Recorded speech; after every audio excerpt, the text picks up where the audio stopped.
This title, Vicarius Filii Dei, was incorporated into official Roman Catholic canon law in what is known as Gratian's Decretals, which was published in 1140.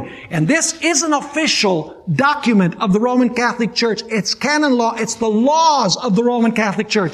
And that language from the donation of Constantine was incorporated into the Decretals of Gratian, which means that it became official in Roman Catholicism. In other words, it is an official title. By the way, the title is also used by Cardinal Henry Edward Manning in his book, The Temporal Power of the Vicar of Jesus Christ, which he wrote in the year 1862. Actually, at his time, none of the nations of Europe wanted anything to do with the Roman Catholic papacy. And so Manning wrote his book to scold the nations of Europe because they didn't support the papacy after the French Revolution, when the papacy received the deadly wound.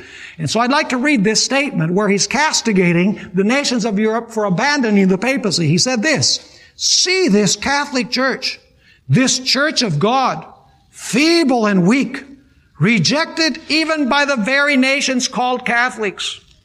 There is Catholic France and Catholic Germany and Catholic Italy giving up this exploded figment of the temporal power of the Vicar of Jesus Christ." In other words, they're giving up this concept of Jesus Christ, the Vicar of Jesus Christ. And so, because the church seems weak, and now notice this, and the Vicar of the Son of God, by the way, that's Vicarius Filii Dei, the Vicar of the Son of God is renewing the passion of his Master upon earth. Therefore we are scandalized. Therefore we turn our faces from him. He's saying we've turned our faces from the Vicar of the Son of God, which was the Pope that was ruling in his day. He continues saying in his book, speaking about the growing temporal power of the papacy under the popes Gregory I, Leo III, Gregory VII, and Alexander III, he says that at this time, the power of the Pope, the temporal power of the Pope, became a dogma, a law of conscience, an axiom of the reason and theological certainty. And then he says this: "So that I may say, there was never a time when the temporal power of the Vicar of the Son of God," there's the same title again, "the temporal power of the Vicar of the Son of God, though assailed as we see it, was more firmly rooted throughout the whole unity of the Catholic Church and convictions of its members." By the way, the title is also in the prestigious Roman Catholic dictionary or encyclopedia called Prompta Bibliotheca, written or prepared by Lucius Ferraris.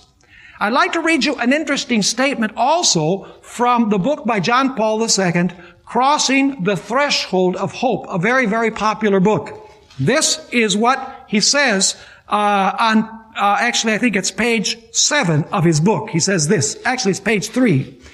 He says, "The leader of the Catholic Church is defined by the faith as the Vicar of Jesus Christ and is accepted as such by believers." And then John Paul II says this: "The Pope is considered the man on earth who represents the Son of God." Is that what a vicar is? Someone who represents someone else? Yes. Who represents the Son of God. And now notice, who what? Who takes the place of the second person of the omnipotent God of the Trinity. What is he saying? The Pope what? The Pope occupies the place of Jesus Christ and actually represents Jesus Christ taking his place.